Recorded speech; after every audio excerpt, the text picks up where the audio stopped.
Hi, this is Dr. Daniels, and welcome to the Healing with Dr. Daniels podcast. So, today's topic is Life's Simple Seven, Not Simple at All. So, the purpose of today's podcast is to highlight medical recommendations for being healthy. And the question is, are these recommendations really healthy? Do they have anything to do with health at all? And if they don't, why don't they, and what's really going on here? So, as always, we have an endless source of information from where the medical industrial complex itself. And this is a place called Medscape. And Life's Simple 7, Not Simple at All. So this is out of New Orleans in September 10th, 2019, hot off the press. And this is the American Heart Association's 2010 program for enhancing cardiovascular health in the United States population. And shock, shock, shock, it has fallen short, far short of its lofty goals, new research suggests. So the American Heart Association is ineffective. Let's see if we can't sort this out. Out of a possible 14 points for ideal health, average individual scores are less than half that. Over an 18-year period ending in 2016, health status has actually declined. Researchers report here at the American Heart Association's Hypertension Scientific Sessions. Now, we have to pause here, just pause. So in the United States, if you are not using a prescription narcotic or heroin or cocaine, then your life expectancy is actually increasing. And so the American Heart Association is sounding the alarm that health status is declining. So we can just kind of call this patently false, again, unless you're using narcotics or heroin. Okay. And if you're using narcotics or heroin, none of life's simple sevens are going to help you. Okay, so we have these people in the United States called Hispanic, and then there's non-Hispanic. That would be like everybody else. Okay, just so you understand this nomenclature.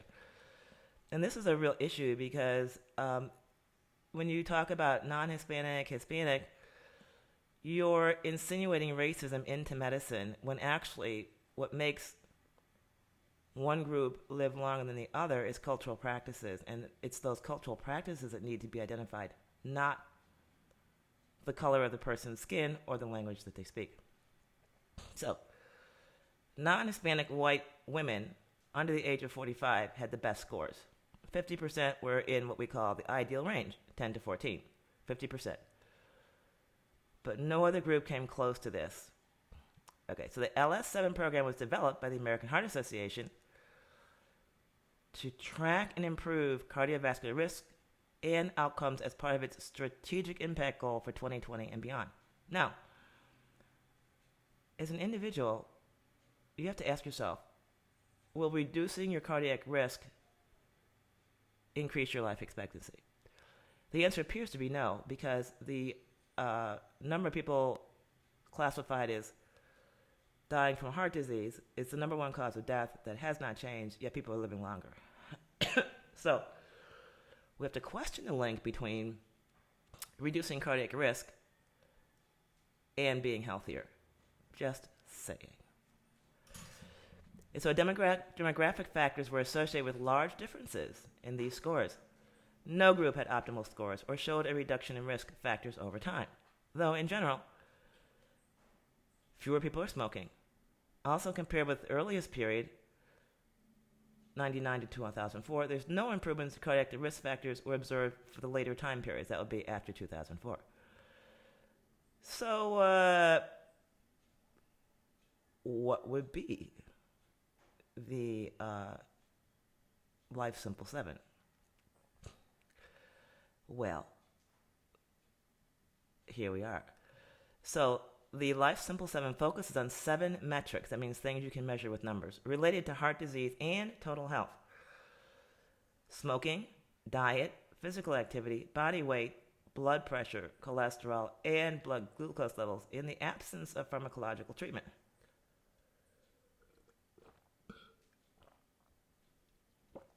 10-year goal was a 20% reduction in cardiovascular disease and stroke-related mortality by 2020 and a 20% improvement in cardiovascular health for all Americans.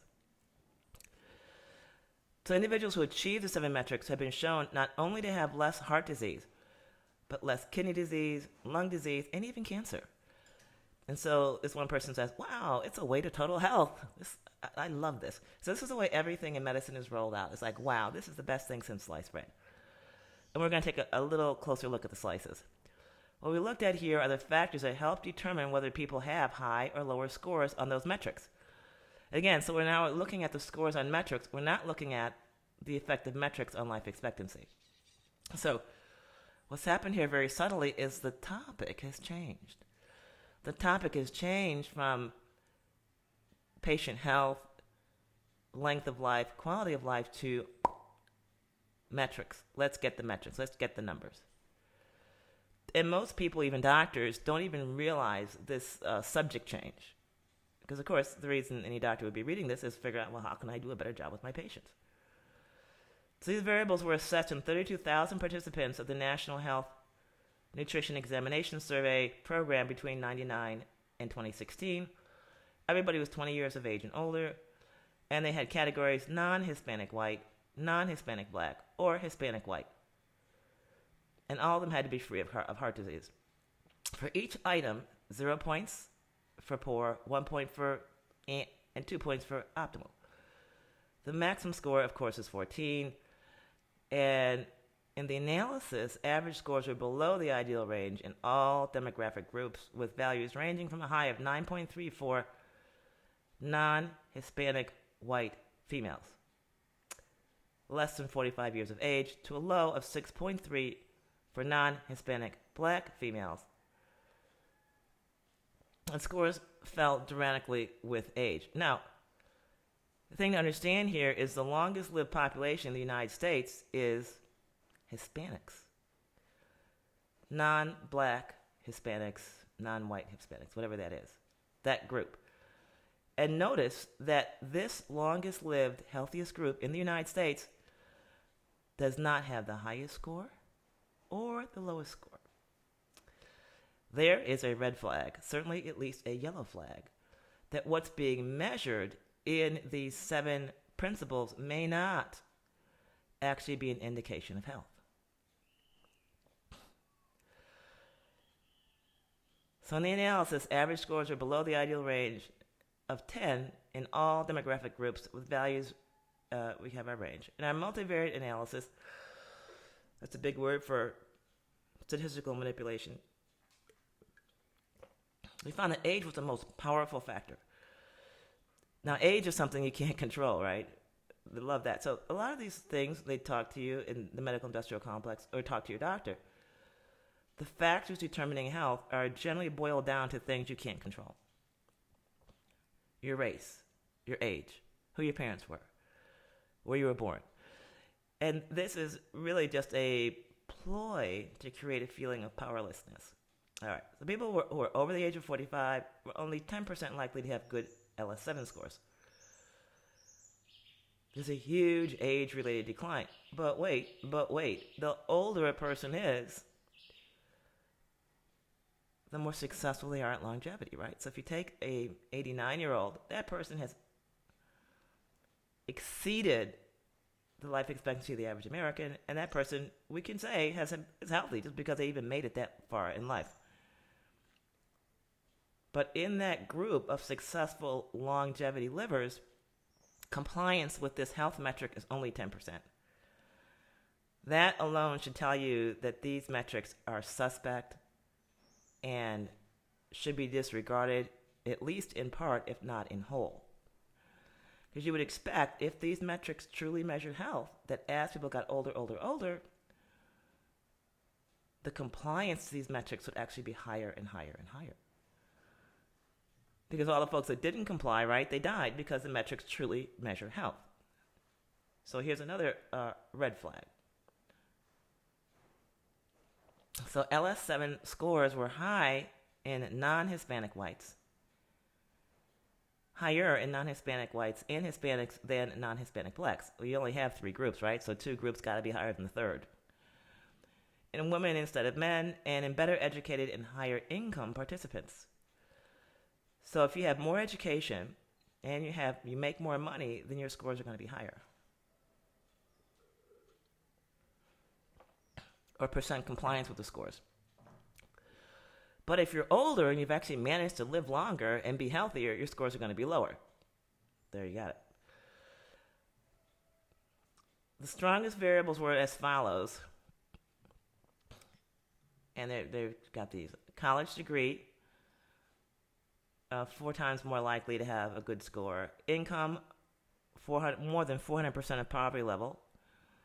You're 2.8 times as likely to have a good score. And women gender, 1.37. So the women gender is pretty weak. And non-Hispanic black is a negative predictor if you have brown skin like me. Only 44% chance of having a good score. If you're more than 45 years old, your chances of having a decent score, a health score, is less than 1/9 of the population. Now, again, this is a problem because just being older is a sign of successful health. I mean, you've achieved something. You've lived longer than the folks who dropped dead who were presumably complying. So individuals with health insurance did not fare better than those without. In other words, health insurance does not produce better health, even by their measure. And they made up the measurement. Because health insurance does not seem to prevent problems like heart disease. So compared with non-Hispanic whites who had the highest average score, non-Hispanic blacks had much lower scores. Hispanics, on the other hand, had scores comparable to non-Hispanic whites, despite, get this, less income, less education, and less health insurance. So we know then we can, because of the high achievement, I mean, Hispanics, they've got it where it counts. They actually live 7 years longer than the average American. And they do it even though they have less money, less education, and health insurance. So this is a clue that getting more education, getting more income, or getting more health insurance is not the way to better health. Now, if you want to have more income, there's nothing wrong with more money. If you want to have education, nothing wrong with more education. Then sure, do that, but realize that's not going to make you healthier. It may make you happier, but it's not going to make you healthier. Okay. This may be partly explained by the better nutrition documented among Hispanics than among non-Hispanic blacks. Well, you have to ask yourself, how can you have better nutrition on a poverty budget? That would be a good question to ask. I mean, obviously it's possible because these Hispanics who have a very low income level are doing very well. So despite similarities in socioeconomic status, the nutrition among Hispanics is higher. And the people in the study, they raise their own red flag, and they say, this is something important to understand because we often link nutrition to education and income, he commented, and those are not necessarily linked. The findings highlight the need for culturally tailored and complementary public and population health programs. Now again, the Hispanics fall through the cracks in general and don't participate in these programs. So now they're saying beginning early in life to promote healthy lifestyle patterns and timely access to and adherence with evidence-based care, the investigators maintain. Now again, we have this really flagrant group, which would be the Hispanics, that disprove everything, that it's income, that it's education, or having health insurance. If you use the Hispanics as a model, then it might be that the government should get rid of everyone's health insurance and see how much healthier people get. Now, one doctor says, this research is a very nice piece of work. However, for one, the study suggests that our intuition that poverty explains poor health does not appear to be fully supported. Would you say not supported at all? In fact, the study is evidence to the contrary. that poverty is not the answer. According to these data, the story is more complex, although I'm certain that income plays a role, he said. Ooh, the study just showed you that, well, if income plays a role, let's just say it does, then maybe the thing that people are spending their money on is what's causing their sickness. The most discouraging finding was that in the period of 2005 to 2010, people were succeeding more in keeping risk factors under control compared to recent years. He added, things seem to be getting worse over time. So with less compliance with risk factors, we're actually having longer life expectancy.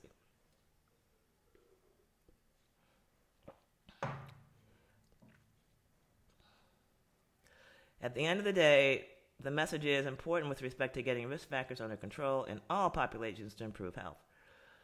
Again, we have a population, the Hispanics, who, for whatever reason, appear to be non-compliant and even healthier. So let's take a closer look at these risk factors. I think it's a good thing to do. So first is smoking. I think everyone can agree that cigarette smoking is bad. The Surgeon General has advised against it. It has been linked to about 400,000 deaths a year. So we can say smoking, bad news. What about diet? Pretty much every health diet under the sun has been debunked. What does that mean? It has been actually shown to be dangerous or harmful in certain groups of people. So the diet recommendations produced by organizations have, in general, not been beneficial. So complying with dietary guidelines is probably a bad idea. Physical activity. And more than one person, Jim Fixx included, has dropped dead during or immediately after their daily exercise. So we know that, can we say, aggressive physical activity is not beneficial. But even the medical industrial complex has done substantial research on this matter. And for every hour you spend in physical activity, your life expectancy is extended by 1 hour. So in other words, the investment in physical activity does not increase your discretionary time on this earth. And I happen to know many people now who are over 80 and they don't exercise. In fact, they're conspicuously lazy, you could say. So the physical activity, which they say is a positive thing, is most likely negative. Now, what about body weight? Hispanics have the highest obesity rate in the United States. The highest obesity rate. Yet, they live 7 years longer. So, maintaining ideal body weight really can't be used as a direct measure of health. Cholesterol. Your doctor's probably told you to keep it under 200. However, there is no evidence that lowering your cholesterol extends your life. In fact, there's substantial evidence that taking cholesterol-lowering medications or keeping your cholesterol low, below 200, no matter how you do it, actually shortens your life expectancy. And blood glucose levels. This is another one that's even in the medical industrial complex in dispute. So if your blood pressure levels are slightly elevated, call it prediabetes, any treatment or intervention actually shortens your life expectancy. So we have here 7 metrics: smoking, diet, physical activity, body weight, blood pressure, cholesterol, and blood glucose. And it appears that 1, 2, 3, 4, at least 4, if not 5 of these 7,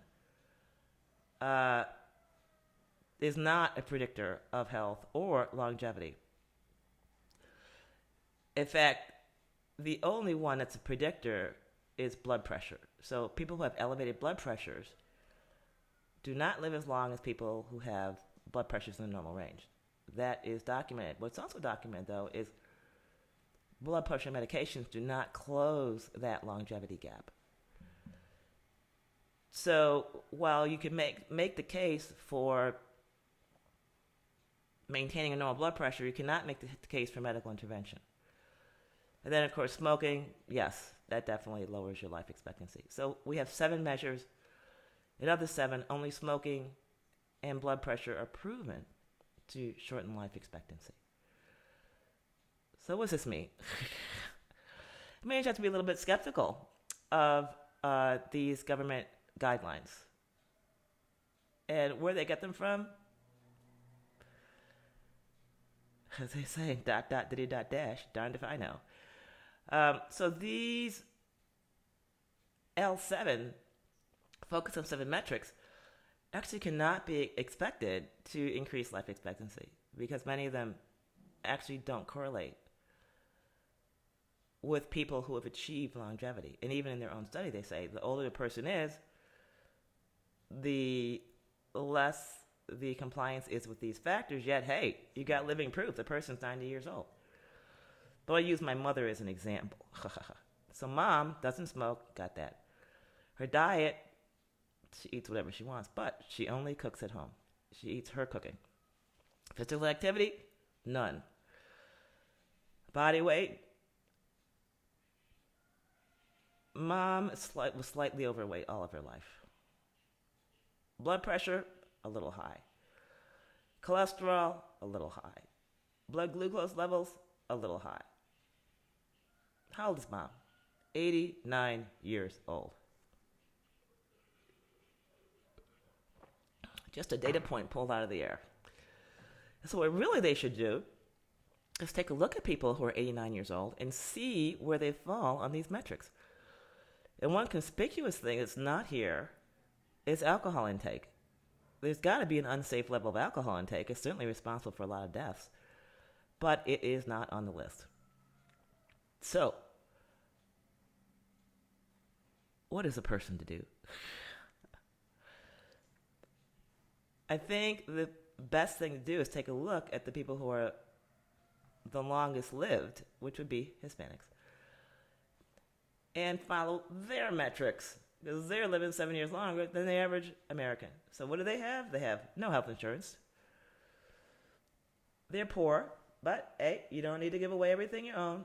But I would recommend you look at what you're spending your money on, because that's what's shortening your life. So take a look at what you're spending your money on. And say, if I was poor, what things in my house would not be here? That's where you're going to find the things in your house, in your life, that are shortening your life. What else do we know about Hispanics? They're not educated. Well, what's the point of education? I mean, how can that even be a factor? The answer is a lot of education is cultural propaganda. And so if you look at the cultural practices that colleges endorse or encourage, then you can see immediately a lot of practices that are not healthy. For example, it turns out having your first baby as a teenager reduces your risk of breast cancer 5-fold. Oh, amazing. So obviously, if you get an education, you're going to be putting off your childbearing, and you're going to increase your risk of breast cancer. So another thing that happens when you go to college is you get a lot of vaccines and shots and injections. You take a lot of pills. Everything that happens in your life, there's always student health center to recommend a pill for you. So there are a lot of things intrinsic in the educational process that encourages dangerous, deadly health habits. Now, the other thing about Hispanics is they do not have access to health care. Yep. And that may be the one determining factor that contributes to their longevity. So that would be the thing to do, be to look at a group that experiences longevity and then see what their metric profile is and emulate that. Whereas these metrics do not correlate with longevity. We know that because the older a person is, the lower the probability is that they're adhering to these metrics. So, what's a person to do? Ignore these metrics. The only one worth paying attention to is smoking. Quit your smoking. If you can't quit, vape. If you don't want to vape, then switch to organic cigarettes. And your blood pressure, that is just a marker for processed food in your blood vessels is clogging up your blood vessels. You can just go to vitalitycapsules.com and get your free report, the Candida Cleaner, and there's a diet in there that will help you unplug your blood vessels. All right, so as usual, ta-da! First, we're going to take our turpentine, and then we're going to answer some questions. We have our sugar, yay. Our turpentine, yay. And I have a little dropper here. We're just going to fill this dropper up, because once this dropper is filled up, well, it's half a teaspoon. Do-do-do. There we go.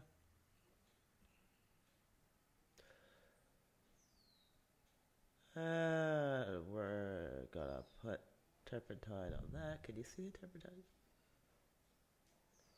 There we go.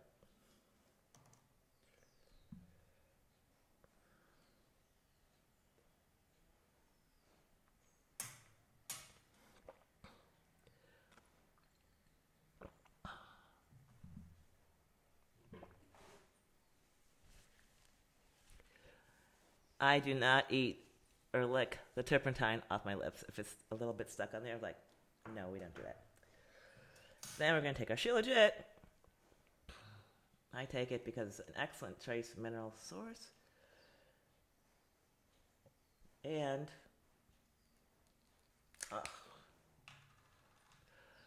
there we go. It is gooey.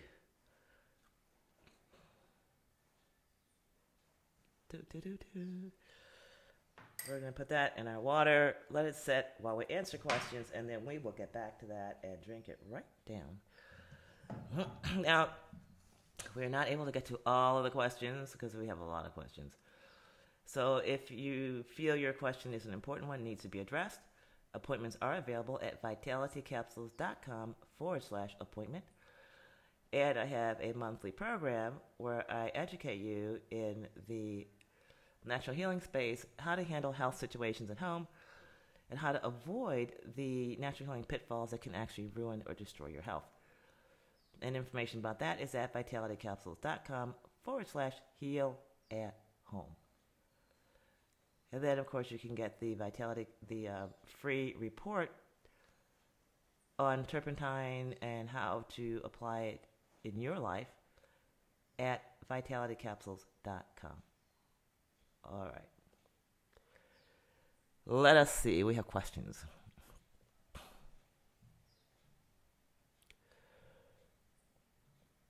Yep. We have questions. Let's see. Oh, over here. All right. Those are the ones we got in this week. Okay, so Kevin says,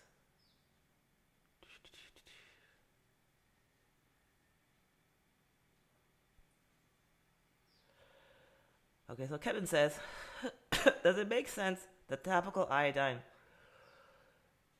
might help reduce something possibly caused by its atomic cousin bromine? It does make some sense, but the question is, does it really work? Answer is, I don't really know. However, stopping the bromine in your diet and cleansing definitely works. Marie, what are your thoughts on making a show or creating a program for a healthy weight loss plan? Like when it's okay to do a water fast, juice fast, fruit fast, and so on. Thank you. Yes, actually I do have a weight loss program. It's called Weight Loss Now, or 911 Weight Loss Now, and I'll put a link about that so people can get that. Debbie says, just wondering about what Dr. Daniels thinks about gluten-free oats. Okay, so all oats are naturally gluten free. However, some oats are being grown in fields where wheat was planted the year before, and so some oats are contaminated with wheat. But 100% pure oats are always gluten free. I was told I have a gluten sensitivity a few years ago. After being diagnosed with Hashimoto's thyroiditis, is it best to avoid oats? No, oats are not have no gluten in them.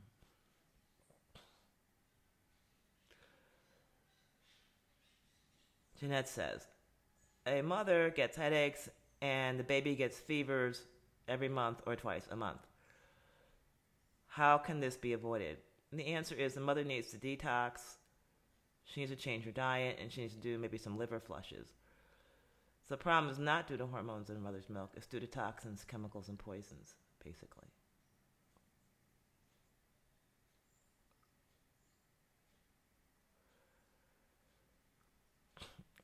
Christy says, I'm on a whole food plant-based diet, but do use soy. I'd like to get rid of my hot flashes. What are the diet changes you recommend? Get rid of your soy. So if you're eating soy, that can cause hot flashes as well. So you need to take a closer look at your whole food plant-based diet and eliminate all the processed stuff. That would be the coconut sugar, the coconut oil, all the processed stuff, because that's what's giving you a problem. Also, is the enema just with water? Enema can be just with water or with coffee. Either one will be helpful with hot flashes.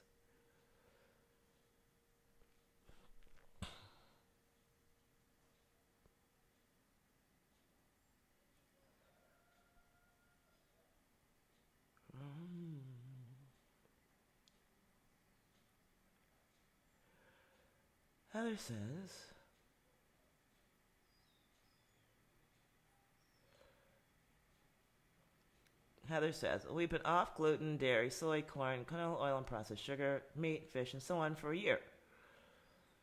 We juice a lot with smoothies, raw and cooked. We eat whole foods, vegetarians, fruit, potatoes, beans, mushrooms, avocados, herbs, and so on. No processed foods, and a little bit of grains. Maybe that's rice. Both my boys' bellies bloat after they eat anything. I took them off anything that could be inflammatory or harmful. We take your Vitality capsules and do poop 3 times a day. My kids had skin issues, but that has healed. But the bloating and undigested food in their stool will not resolve. I tried just smoothies, but that still bloats them. Food combining, I'm experimented with too, and they seem to bloat. What do you think is wrong, and what can we do? So the immediate thing to do is add fennel seed to their diet. Just give them fennel seed to chew on, just like candy, and that will help with the bloat. The diet, you need to add back maybe a little bit of liver for the kids, and that'll help with the bloating and with their digestion. So that's what I would do. Etta.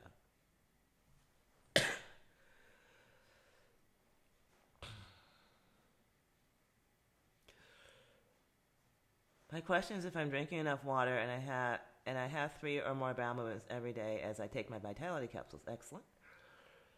I feel good, but I have numbness and tingling and vibrations down the left side of my body. I have them in my arm, into my fingers. I also have tingling down my left leg into my foot. Sometimes it's uncomfortable feeling in my chest as well. Thank you for your consistent help. So,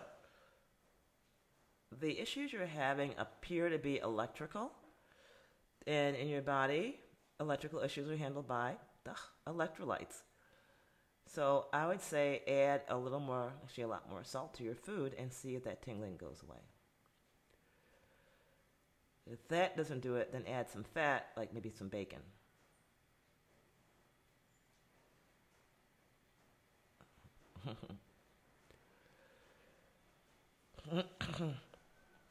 Paula says, hi, Dr. Daniels. What should a mother advise her 18-year-old daughter regarding birth control methods? Her father believes she should start the contraceptive pill right now. That would probably make him feel better. But taking the contraceptive pill is linked with getting breast cancer later in life. And having a baby right about now is linked with not getting breast cancer later in life. So actually, her getting pregnant now would be the healthiest thing she could do. And I would say to you and your husband that taking care of a grandchild at this point in your life is far easier than nursing her through breast cancer 25 years in the future. So that's what I would say. So I give her the talk that, sex is her decision. And if she gets pregnant, it would be better for her to have the baby, give it up for adoption, breastfeed it for 6 months first. And then she's gotten all the health benefits of that. And so I would either, after that point, after she has the baby, use abstinence, like no sex, or use a diaphragm. Rosalie says, what causes interstitial cystitis? So interstitial cystitis is caused by toxins and chemicals that are being stored in the lining of the bladder. And why do foods trigger the pain? Because those foods have an excess, because the foods are processed, basically. I mean, that's one reason. Another reason is some foods, like maybe dried fruits or nuts or crackers, cause dehydration and increase the concentration of chemicals entering the bladder. Is there a neurological problem? No.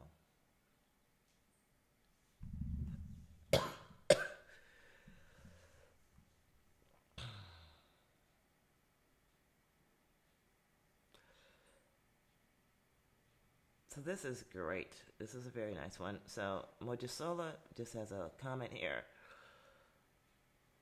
I am excited because I've been gluten-free for 7 years and started getting pains again early this year. Then I did the Candida cleanse and felt like a whole new me, even better than when I stopped eating gluten. Anyway, I recently moved to West Africa, and since I've been feeling so good using turpentine, I decided to try eating a wheat baguette again. I ate some and did not feel sick at all. So I'm thinking either I was reacting to the chemicals used in harvesting wheat in the U.S., or my sickness was always because of parasites, candida overgrowth, and an unhealthy gut environment. Exactly. So your sickness was always because of the unhealthy gut environment. And she says, I've been using turpentine as a malaria preventative. I'm feeling great, haven't gotten malaria. What are your thoughts on malaria healing and prevention without pharmaceuticals? Apparently, it seems possible. You're not the first person who said that turpentine has really helped them cope with malaria. She says, the Candida cleanse changed my life, gave me my life back. Thank you so much for your work. You are welcome, Mojisola. And those of you who are listening, you can experience the same benefits. Go to vitalitycapsules.com and get your free report to Candida Cleaner. Back in the mid-90s, another medical maverick said taking vitamins without minerals was useless. Do you agree? I'm betting you do. So you would have lost that bet. So there are many sources for minerals. And maybe what the medical maverick was saying was that if you're on a vegetarian diet, taking vitamins without minerals is useless. That would be true. But if you're on a meat-based diet, then all the minerals are right there in the meat. That's how the animal was able to live.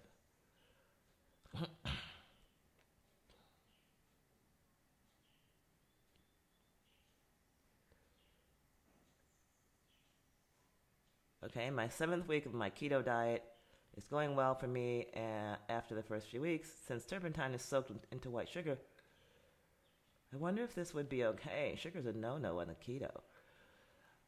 Actually, it does seem to be okay. So I would give it a try with the sugar if you don't like that. Then you can mix the turpentine with castor oil and take it topically. And people are experiencing wonderful benefits with that. Thank you so much for all you do. I am the same age as you, in good health and getting healthier. You are the dose of common sense much missing from the sick care system.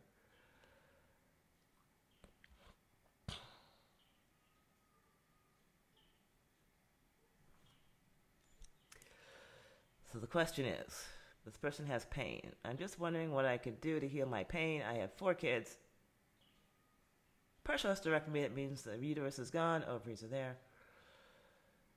And back surgery, I hate medications, and that's all the doctors offer. I would love to schedule a consult, but funds will not allow.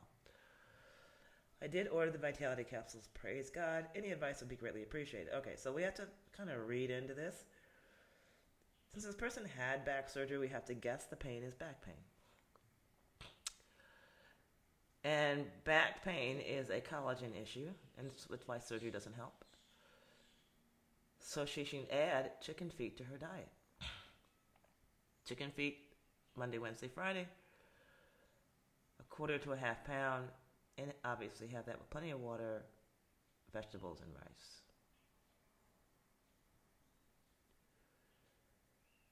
Christina says, I have a few spots on my arm and stomach that a nurse described as macules. They're small, red, and not flat. I've had them for at least 10 years. Do you know what causes them? See, if you've had them for 10 years, there's really not anything to worry about. But let's just say you want to get rid of them. Applying castor oil from the waist down for 4 days and then head to toe actually usually causes them to fall off.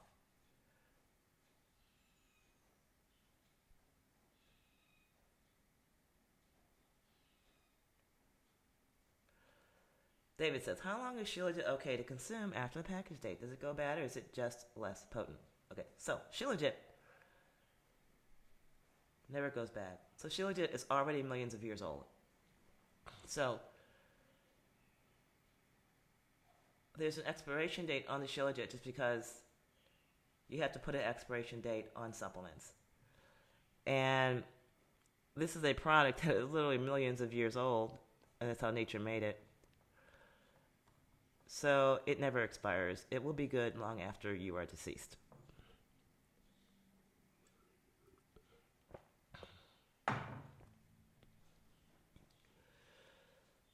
All right.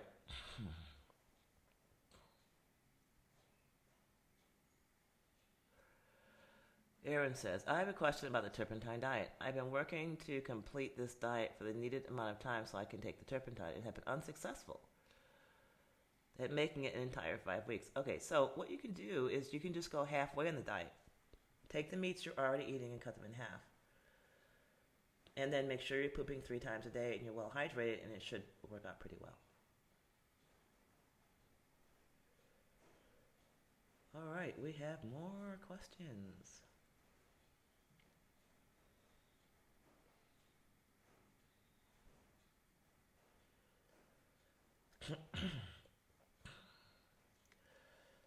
So Mania says, hello, Dr. Daniels. Thank you so much for the information as PDF about Candida that I received to my email. Very interesting. I would very much like to try this turpentine therapy to get rid of my horrible Candida that sucks the life out of me.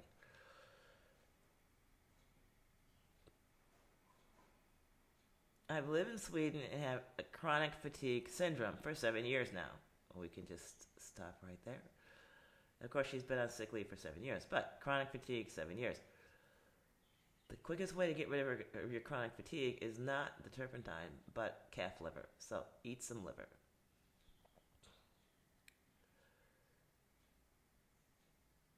Gabriella says, can I use turpentine for a 4-year-old child with parasites, Candida? How long and what is the protocol? So go to vitalitycapsules.com and download the report, and we talk about child's use there. But the answer is yes.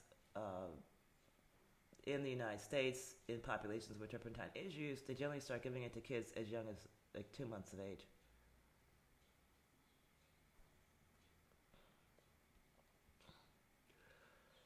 Fiona says, does the senna taking continuously make the bowel lazy? No. Sitting makes the bowel lazy.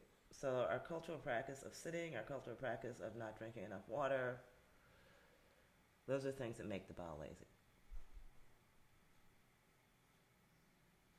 Do I take Vitality capsules every day of the week or just the days I take pine oil? Every day of the week to keep the bowels. You have to keep the flow going.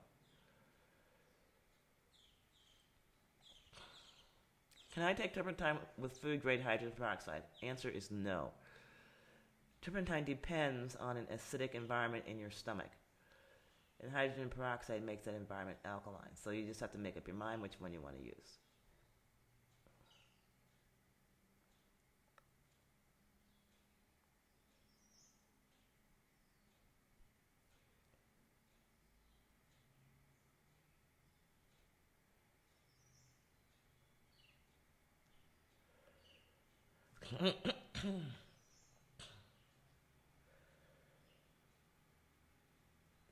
What can you do for bad feet, thick, discolored nails, and skin peeling? The quickest thing to do, Ricardo, that's going to improve your health is to soak in a gallon of distilled water with a quarter cup each of apple cider vinegar, honey, and salt. And what that's going to do is get your dead skin off. So you want to use warm water, like 115 degrees or so, and soak it for about half an hour, and then just get a towel and you just rub all that dead skin off. And then there's something called a foot file. You can use a foot file to get more of the dead skin off and even file back those nails. That would be an immediate solution. And then, of course, take a look at your diet and you fix your diet. You can go to vitalitycapsules.com and download the Candida Cleaning Report, and that will give you some ideas of what direction to go in.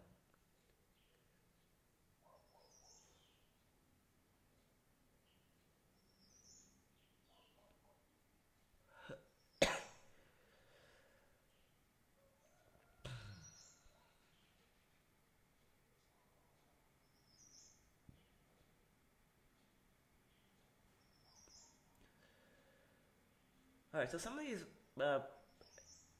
questions are really detailed and have a lot of bits and parts to them.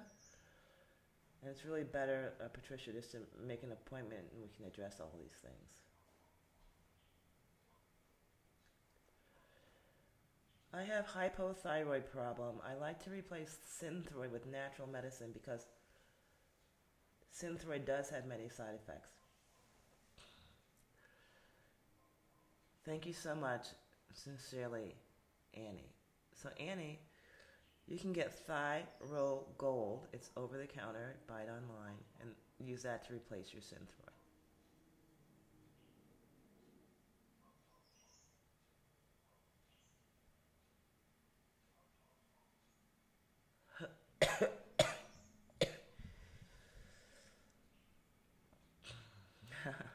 Evo says, I'm very impressed with you. I'm currently dealing with pre-diabetes. Okay, so Evo, you don't have diabetes. Forget it. Not a problem. Benign, that's harmless. Benign prostatic hypertrophy, that's harmless. We're going to put that on this side as well. Erectile dysfunction, okay, and painful urination, dribbling, and other problems associated with enlarged prostate. The worst problem is the painful urination. I know you said stop all processed foods. But I like milk with my tea or coffee. You said almond milk is not good, but what about coconut milk? What about coffee? Exactly, Evo. I think you just need to man up and skip the whole experience. Skip the tea, coffee, and milk. Just skip it all. Let's say you can't do that. You can get sunflower seeds, puree them in water. 1 cup water to 1 cup sunflower seed. Puree it really fine and smooth, and that makes a nice milk. Even tastes like milk.